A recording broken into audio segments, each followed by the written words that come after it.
পীযূষ বিপ্রট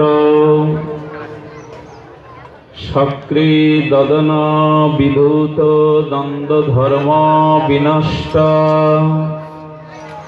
সদপি গৃহকুটুম্বং দিনমৎসৃজ দিনা বহুবা ইব বিহঙ্গা ভিক্ষুচর্যং চরন্তি। কলিপাবন অবতার প্রেম পুরুষোত্তম স্বয়ং ভগবান পরতত্ত্ব সীমা রাস বিলাসীর চরম পরিণতি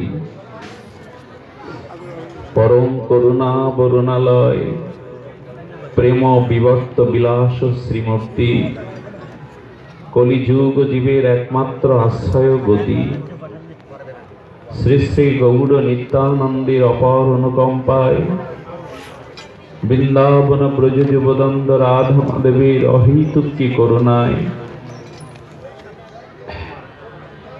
মাঘ মাসিস্থ সাংবাৎসরিক শ্রী শ্রী রাধা গোবিন্দ সেবাশ্রম প্রাঙ্গণে এই মাঙ্গলিক সর্বসুমঙ্গল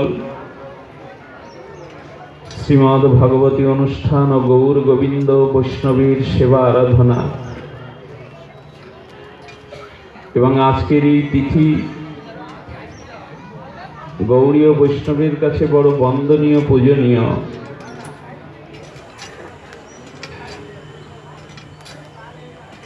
ব্রজধামের রাধাচা চরণনিষ্ঠ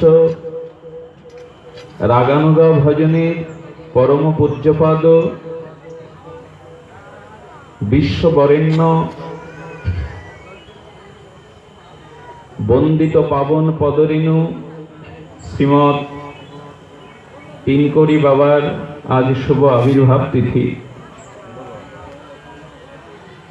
তারই আদরের দুলাল, তারই করুণাসিক্ত সেবা বিগ্রহ মূর্তি বঙ্গজননীর এক পরম পূজ্যপাদ আমাদের মহন্ত মহারাজের এখানে শুভাগমন হয়েছে। তার শ্রী চরণে কোটি কোটি দণ্ডবাদ পূর্বক সমাগত অনুরাগী ভক্তজন, কল্যাণীয় মাতৃমণ্ডলী সকলের চরণে বিনিন্দিত সশ্রদ্ধ দণ্ডবাদ প্রণতি। যে প্রসঙ্গে আজ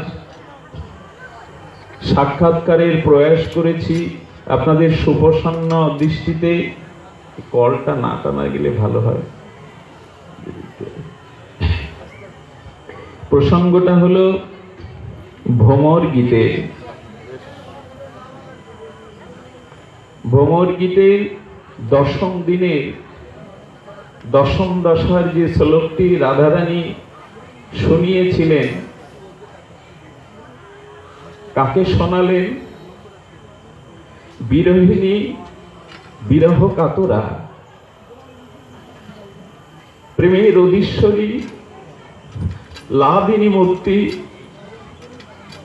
ঠাকুরানী কৃষ্ণ বিরহে বিভাবিত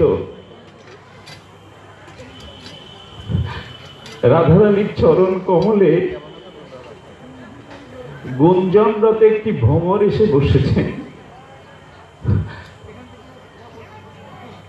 ভ্রমরকে দেখে রাধারানী অভিমানিনী হয়ে বলছেন, চরণ ছুবি না, চরণে স্পর্শ করবি না।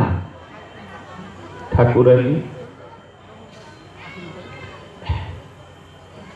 তোমার চরণ স্পর্শের অধিকার নাই। নারী,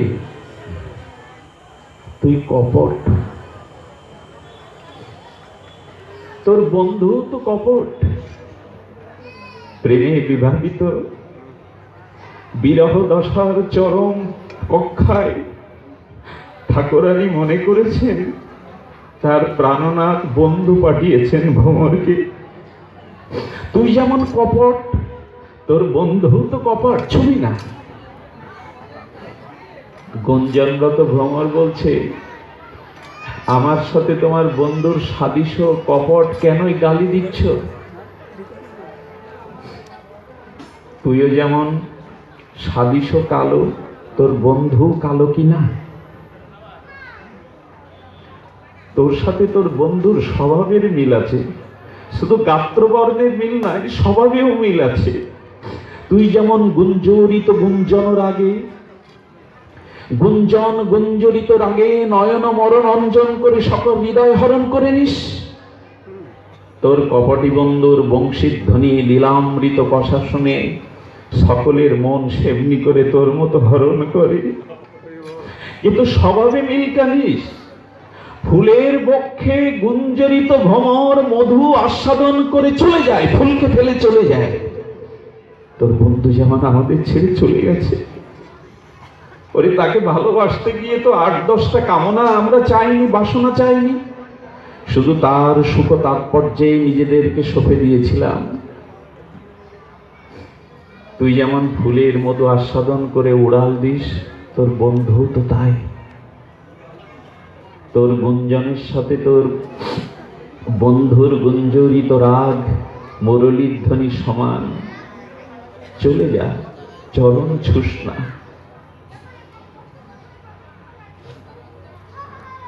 ভ্রমর বলছে, ঠাকুরানী, আমার বন্ধুর যদি এত দোষ, সেই আরম্ভ থেকে শুনছি আমার বন্ধুর কথা ছাড়া তো অন্য কারো কথা বলছো না তুমি। যে এত দোষী তার কথা এত বলতে হয় কেন? সব পারি রে, তোর বন্ধুর কথা ছাড়া তো বাঁচতে পারি না। তোর বন্ধুর গুণলীলা মাহাত্মা আছে বলেই তো প্রাণটা আছে।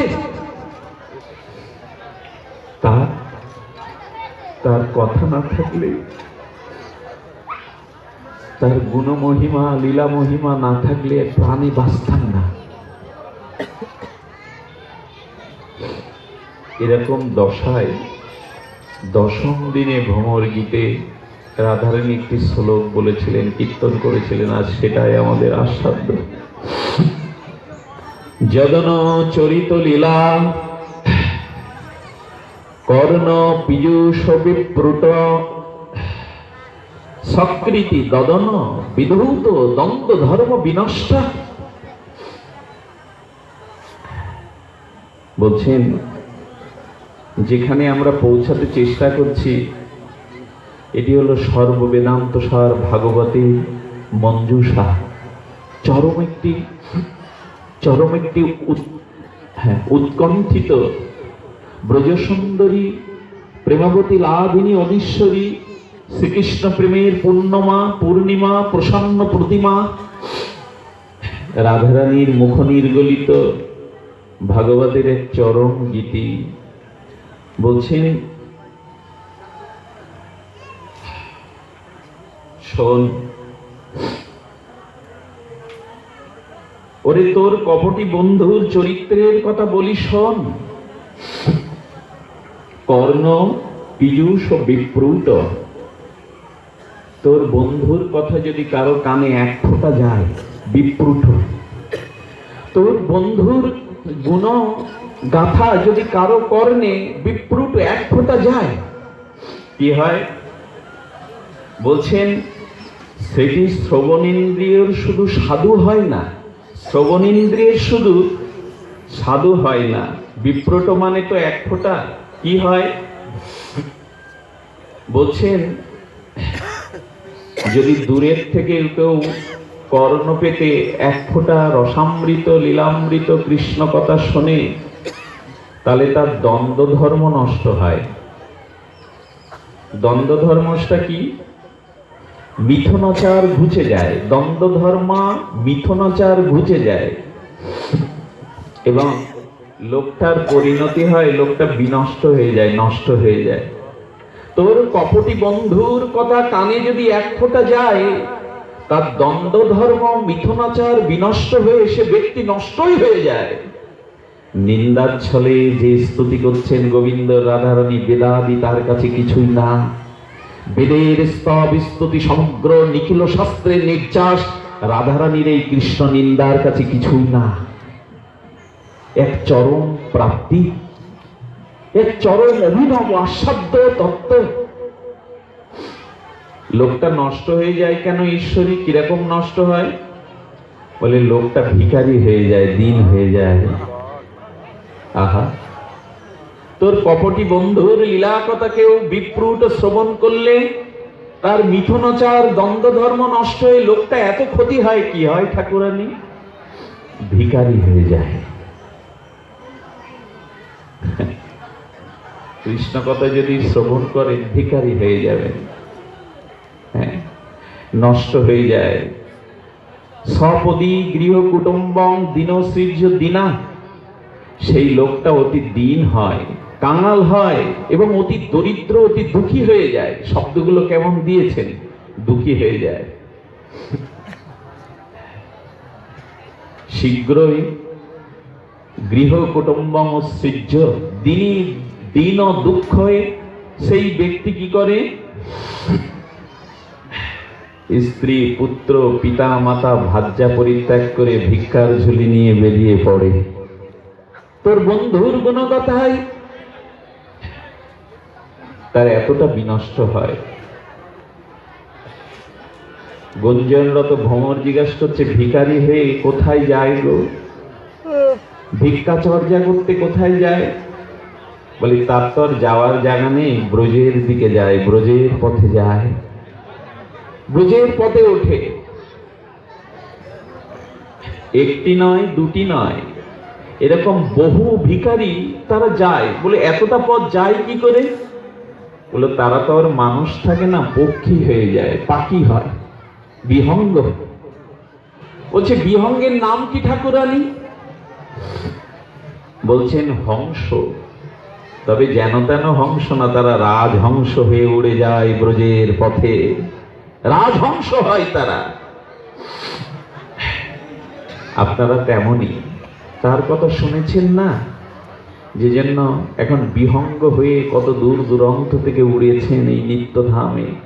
নিত্য লীলা মাধুর্যতম এই একটি পরম ধামে আমরা চলে এসেছি পাখা মেলেই। তো রাজহংস কেন বলা হলো জানেন? আপনার সংসারের অনিত্য কাল কবলিত কামনা পান করতে আপনাদের ভালো লাগে না? প্রাকৃত প্রপঞ্চ শব্দ স্পর্শ রূপ রস গন্ধ আপনাদের আর রুচি হয় না? রাজহংস যেমন সার দুধটুকু নিয়ে জলটা ফেলে দেয়, আপনাদের আর অন্য কোন রূপে নয়ন গলবে না, আপনাদের অন্য কথা কানে আর ভালো লাগবে না, অন্য কারো স্পর্শ আর আপনাদের আনন্দ দেবে না। বলছেন তারা রাজহংস হয়। একটা দুটি বিহঙ্গ না, শত লক্ষ অযুত বিহঙ্গ হয়ে তারা উড়াল দেয়। চিন্তা করতে পারেন ঠাকুরানী কোথায় ভাসিয়ে নিয়ে যাচ্ছেন। দিব্যোন্মাদের রাধারানী ভ্রমরের প্রতি বলছেন, ওরে মধু। আর তারা দুঃখের সাগরে নিমগ্ন হয়। ঠাকুরানী দুঃখের সাগরে নিমগ্ন হয় বলছো কেন? বলো তাদের নয়নসিক্ত জল যে আর ফুরায় না, দুঃখের চিহ্ন তো অশ্রু। বলে তাদের চোখের জল তো শুকায় না রে। তোর বন্ধু এমন দোষ, তোর বন্ধুর কথায় ভিখারিত করলো, রাজহংস করলো, ভিখারি করলো, ঝুলি দিল, ব্রজের পথে তুললো। কাঁদাতে সে খুব ভালোবাসে, চোখের জল শুকায় না। বন্ধুর নিন্দাচ্ছলে ব্যজস্তুতি করছেন। ব্যঞ্জস্তুতি বলে একে। বলতে বলতে বলেছেন দ্বন্দ্ব ধর্ম কি করে নষ্ট হয়। বলছে পিতামাতা যদি তোর বন্ধুর কথা শুনে পুত্রের প্রতি আর টান থাকে না, স্বামী যদি তোর বন্ধুর কথা শুনে স্ত্রীর প্রতি আর আসক্তি থাকে না, ধর্ম নষ্ট হচ্ছে কিনা? ধর্ম নষ্ট হচ্ছে।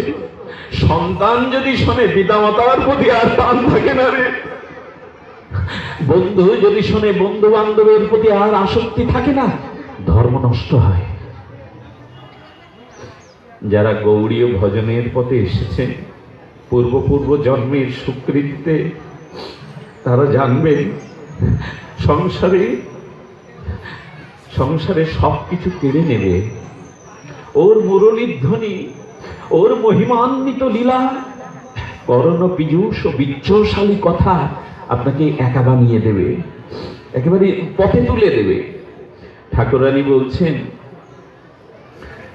এমনি করে নষ্ট হয়ে যায়। শব্দ দিয়েছিল যদন লীলা চরিত। আমার তো ক্ষমতা নাই। যিনি এই কথাগুলো বলতেন, বলবেন, সকলেই বলেন, তার মধ্যে একজন আজ নাই, যিনি এই কথাগুলিকে তার ভক্তি মিশ্রিত পাণ্ডিত্য রসে সিক্ত করে আমাদের দান করতে আসন রস বড় খালি লাগছে। দাদাজি তো নাই, এসব তার কণ্ঠেই মানাতো। ক্ষমা করবেন, অতি আবেগ চলে আসে, দুর্বল তো।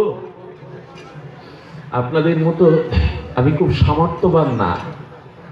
দুর্বল হলে একটি সংশয় থাকে, জানেন, আমার মতো দুর্বল চিন্তা চেতনার যারা অধিকারী, এখানে যদি একটু সোনার দলা রাখেন আর তুলো রাখেন, আমি হলাম যদি তুলো, তো গম্ভীর ভজনাশয় গৌরীয় বৈষ্ণবের তাত্ত্বিক তত্ত্ব নিহিত যার হৃদয়ে শ্রদ্ধা ভক্তি আছে তিনি সোনা। ভাব বা ভক্তিটা যদি বাতাস হয়, তুলোই উড়ে যাবে, শোনা যায় না। তুলো কি না জানেন?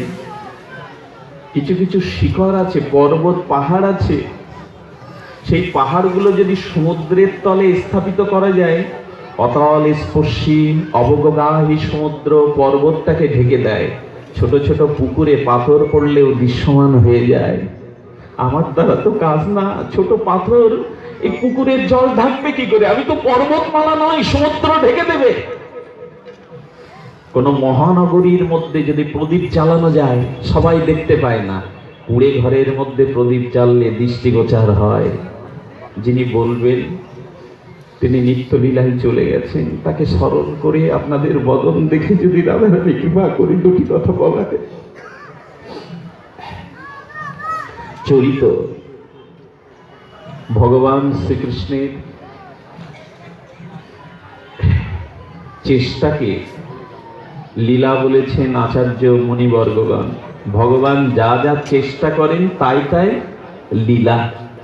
আমাদের অসমধ্য মাধুর্য ঐশ্বর্যের পরাকাষ্ঠা পরামূর্তি অখণ্ড অদ্বৈত তত্ত্ব ভগবান শ্রীকৃষ্ণ সচ্চিদানন্দ, তার একটি কর্ম, একটি লীলা। এটুকু একটু বুঝতে হবে। একটি হলো কর্ম, একটি হলো লীলা। শেষা অসৎ অনায়াস সভ্য সম্পাদিতা যা চেষ্টা লীলা। তিনি যা কিছু করেন সেটাই লীলা, মানে তার যা কিছু চেষ্টা, সম্পাদিত চেষ্টা, সকল কিছুই। আঙুলটা নাড়ালেও লীলা, চরণ বিন্যাস করলেও লীলা, চোখের কমল আকর্ণ বিস্তৃত নয়ন যদি দৃষ্টি দেয় ওটাও লীলা, তার সমস্ত চেষ্টাটাই লীলা। বলছে আরেকটি আছে যে কর্ম।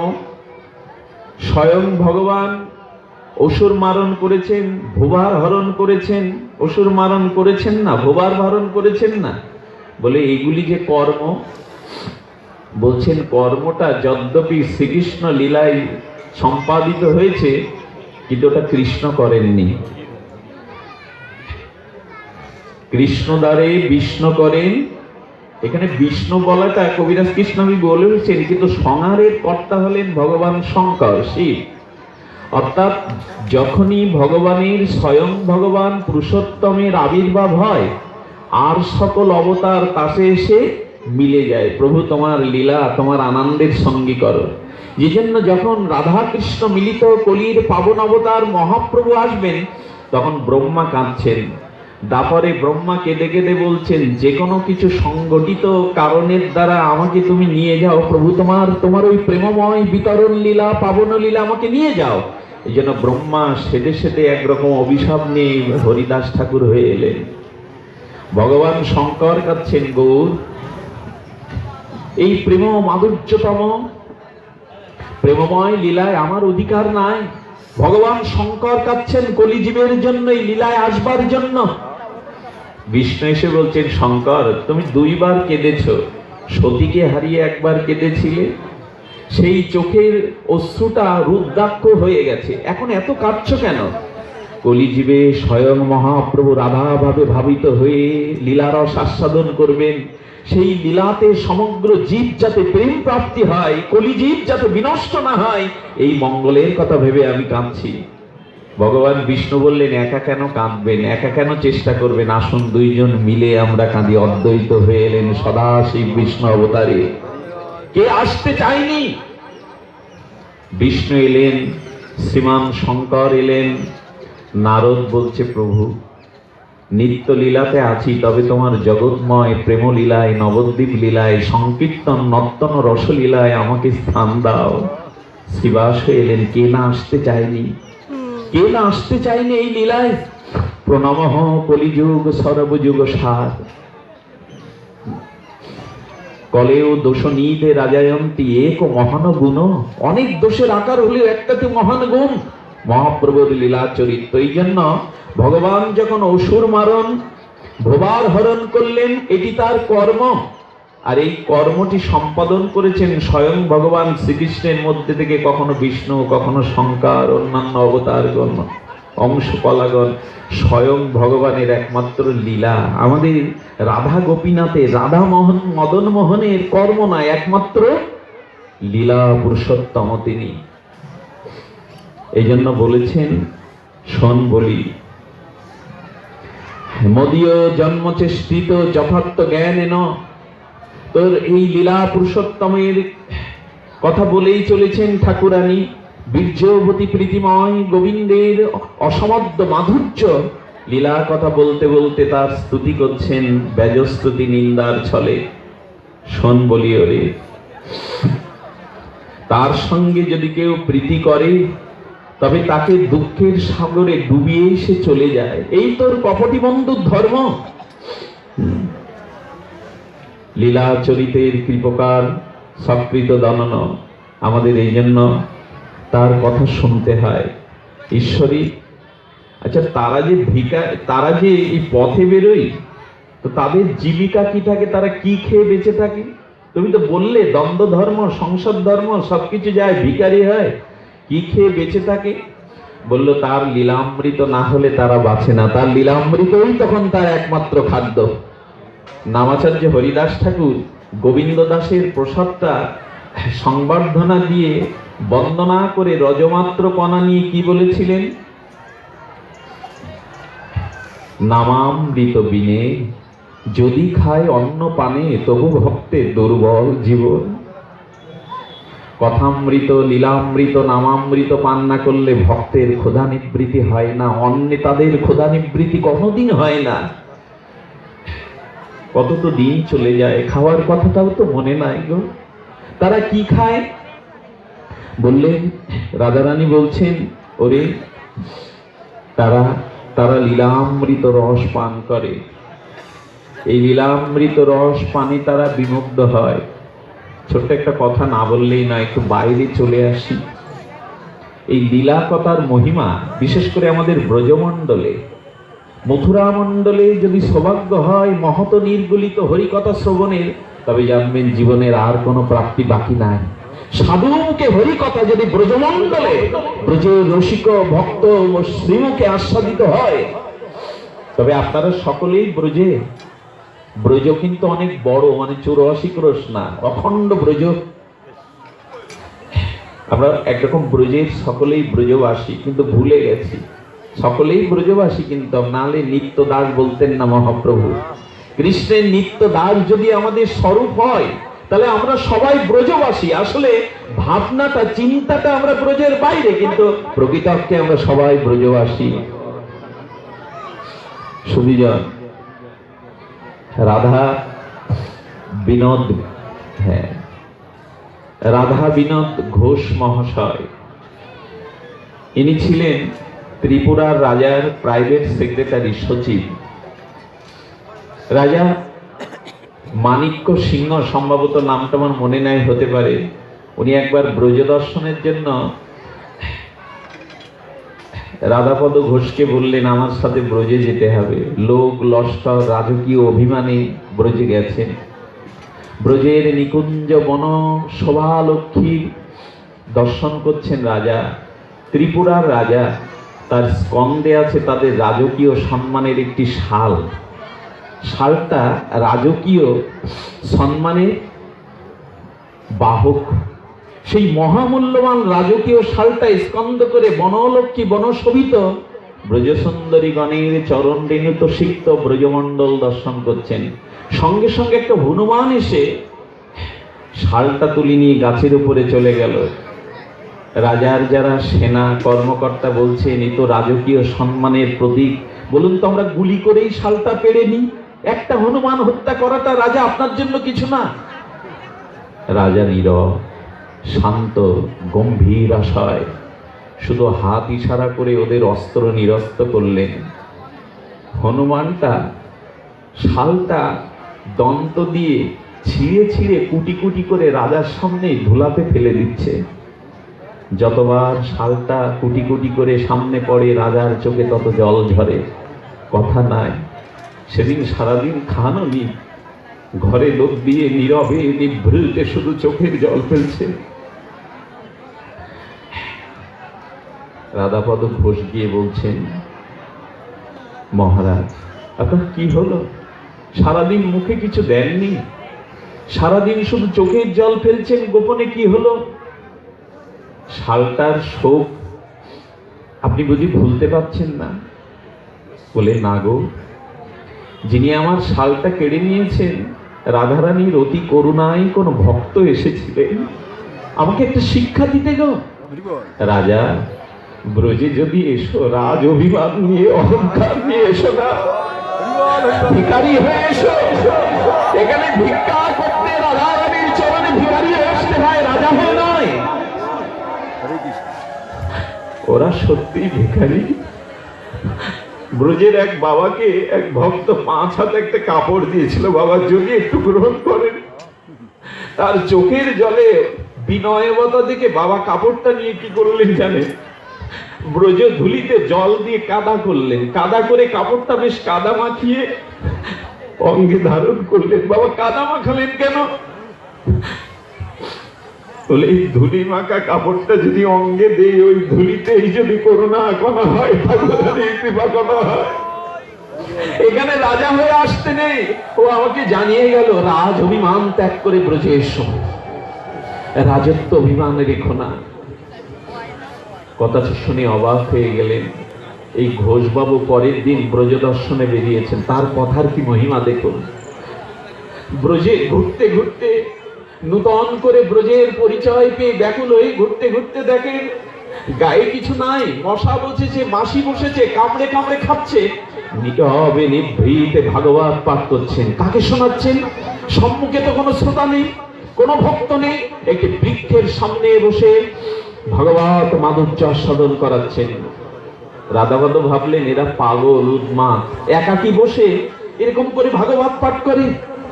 কিন্তু তার বাণী, তার পাণ্ডিত্য, তার মহিমান্বিত শব্দাবলী জানলেন, এনারা সাধারণ নয়। বহু বহু ডক্টরেট ভাষাবিদ এদের কাছে কিছু নয়। ভাগবত ভালো লেগে গেল। 6 দিন ধরে শুনলেন। আজ ভাগবতের পরিসমাপ্তির পেছনেই, দেখা দেন না, পেছনেই দাঁড়িয়ে থাকেন। ভাবান্তর ঘটতে শুরু করেছে।